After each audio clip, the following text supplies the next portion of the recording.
మన DNA TV, మన రాష్ట్రం, మన ఛానల్.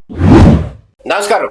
నిషేధిత భూములకు సంబంధించి ఆంధ్రప్రదేశ్ ప్రభుత్వం ఒక సరళమైనటువంటి జీవో విడుదల చేస్తూ ఒక గొప్ప నిర్ణయాన్ని తీసుకుంది అనటంలో ఎటువంటి సందేహం లేదు. 22A సంబంధించినటువంటి ఆర్డినెన్స్ కావచ్చు, నిషేధిత నిబంధనలు కావచ్చు, ఇవి 2007 సంవత్సరంలో వచ్చాయి. వాటికి సంబంధించినటువంటి ఈ జీవో నేపథ్యంలో, వాటికి సంబంధించినటువంటి కఠినమైన నిబంధనల నేపథ్యంలో రాష్ట్ర వ్యాప్తంగా ఉన్నటువంటి అనేక లక్షల మంది రైతులు కావచ్చు, అనేక మంది ఎవరైతే ఉన్నారో సొంత భూమి ఉన్నవారు కావచ్చు, వారందరూ కూడా తీవ్ర ఇబ్బందులు పడుతున్నటువంటి పరిస్థితి కనబడుతుంది. ఈ నేపథ్యంలో ఆంధ్రప్రదేశ్ లో కూటమి ప్రభుత్వం, ఆంధ్రప్రదేశ్ ముఖ్యమంత్రిగా నారా చంద్రబాబు నాయుడు, డిప్యూటీ సీఎం గా పవన్ కళ్యాణ్, బీజేపీ ఆధ్వర్యంలో కూటమి ప్రభుత్వం నేపథ్యంలో ఒక సంచలనాత్మకమైనటువంటి నిర్ణయం తీసుకున్నారంటే ఎటువంటి సందేహం లేదు. దీనికి సంబంధించి రెవెన్యూ మినిస్టర్ అనగాని సత్యప్రసాద్ కూడా దీనికి సంబంధించి ఒక కీలక సందేశాన్ని సమావేశం ద్వారా వివరించారు. అదేవిధంగా కొత్తగా జీవో కూడా విడుదల చేస్తున్నట్టు కూడా చెప్పారు. అదేవిధంగా ప్రభుత్వానికి సంబంధించి అనేక రకాలైనటువంటి భూములు ఉన్నాయి. దానికి సంబంధించి ఏంటంటే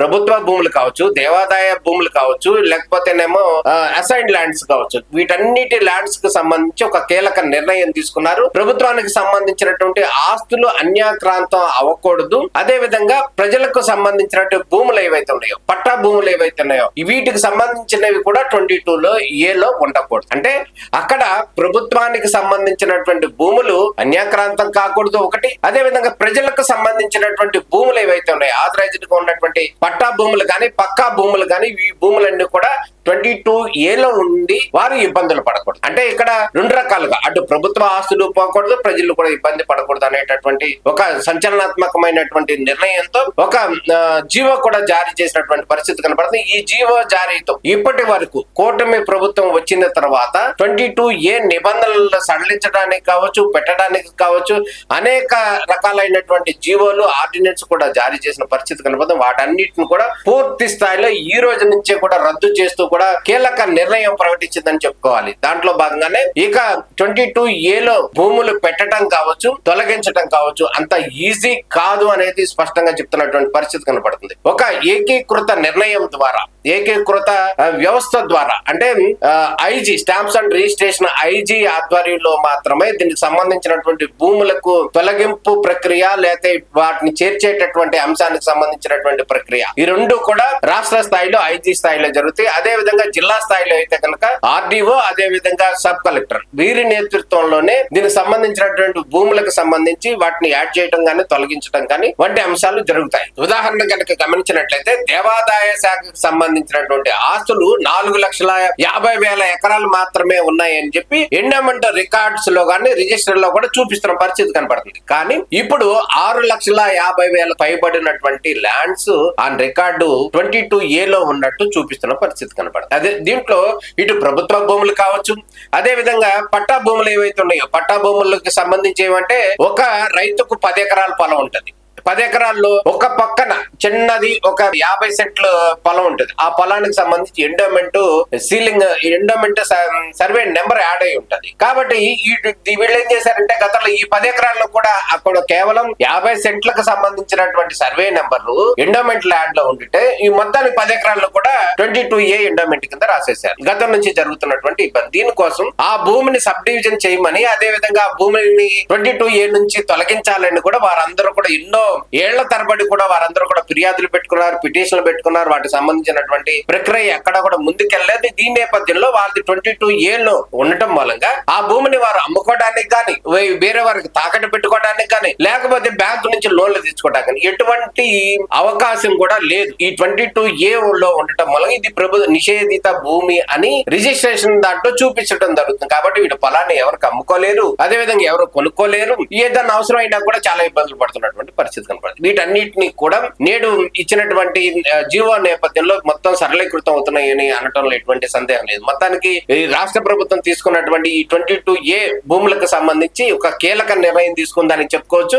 దీంట్లో భాగంగా గతంలో మనం చూసినట్లయితే కనుక స్టేట్ SFC ఉంది, అంటే స్టేట్ ఫైనాన్స్ కార్పొరేషన్ ఉంది. ఆ స్టేట్ ఫైనాన్స్ కార్పొరేషన్ ఆధీనంలో ఉన్నటువంటి పొలాలు గాని, లేకపోతే స్థలాలు గాని కొన్ని ఉన్నాయి. దానికి సంబంధించి కూడా 22A కూడా పెట్టేసినటువంటి పరిస్థితి కనపడుతుంది. ఎందుకంటే అది ప్రభుత్వ ప్రాపర్టీ అన్నట్టుగా. దానికి సంబంధించి కూడా ఒక కీలక ఆదేశాలు ఇవ్వటం జరిగింది. నిజంగా గనక అది క్లియర్ అయితే, లేకపోతే గనక కోర్టు ఆదేశాలు ఏమైనా ఉంటే గనక ఈ ఆదేశాలను కూడా ఇమ్మీడియట్ గా ఇంప్లిమెంట్ చేయండి అని కూడా చెప్పడం జరిగింది. ఈ ఎస్ఎఫ్సికి సంబంధించి కూడా కీలకమైనటువంటి ఆదేశాలు కూడా జారీ చేయడం జరుగుతుంది. ఇదే విధంగా ఇతర సంబంధించి చాలా అంశాలకు సంబంధించి కోర్టు లావాదేవీలు కావచ్చు, లేకపోతే అనేక లిటిగేషన్లు కావచ్చు, వీటన్నిటి సందర్భాల్లో కూడా ప్రభుత్వానికి సంబంధించి భూములకు విషయంలో అనేక లిటిగేషన్లు కూడా ఉన్న పరిస్థితి కనపడుతుంది. దీనికి సంబంధించి కూడా ఒక కీలక నిర్ణయం తీసుకుంది. దాంట్లో భాగంగా ఆ సమస్యలన్నీ కూడా తొలగిపోయే అవకాశం కనపడుతుంది. దీంట్లో భాగంగా కొన్ని అంశాలను కనుక మనం చూసినట్లయితే ఇక 22A కి సంబంధించి దీంట్లో మాన్యువల్ ఎంట్రీలు ఇంతకుముందు ఏంటంటే మాన్యువల్ గా ఎంట్రీ చేసేవారు,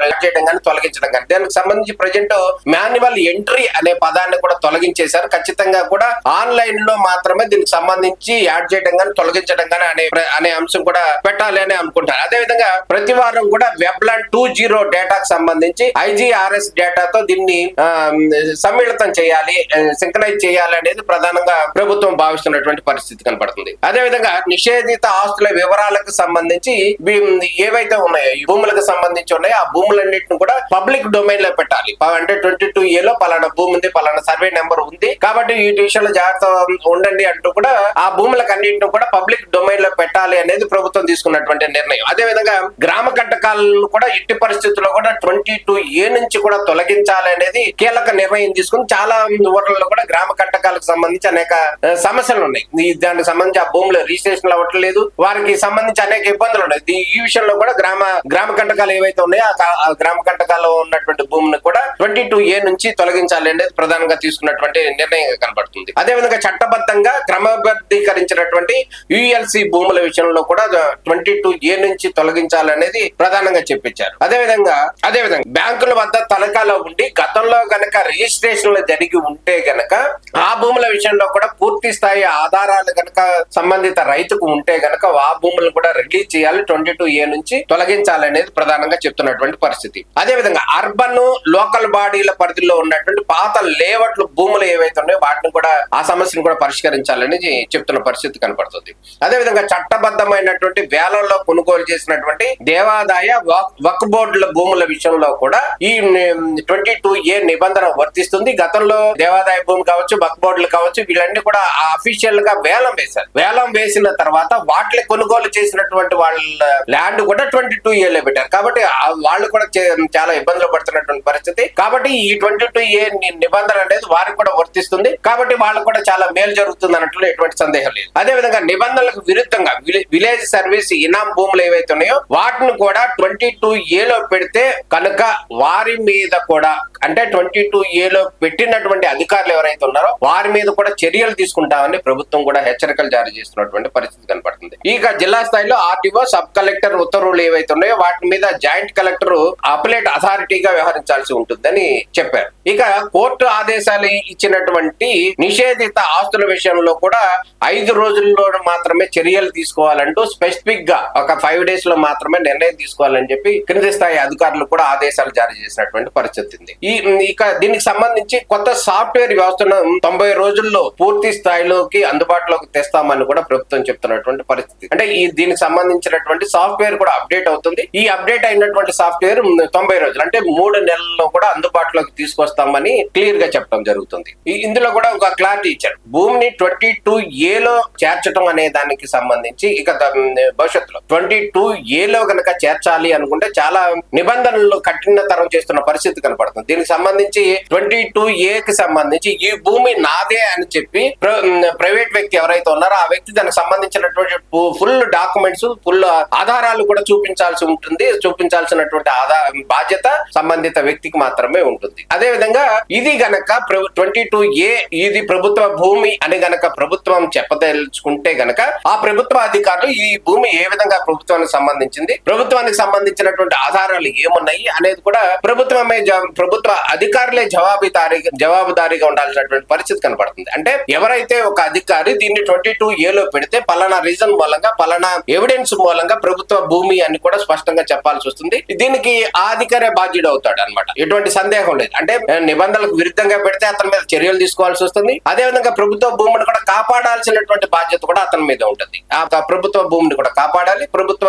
భూమి దుర్వినియోగం అవ్వకూడదు అనేది ప్రధానంగా విధంగా అధికారుల మీద ఉన్నటువంటి పరిస్థితిగా కనపడుతుంది.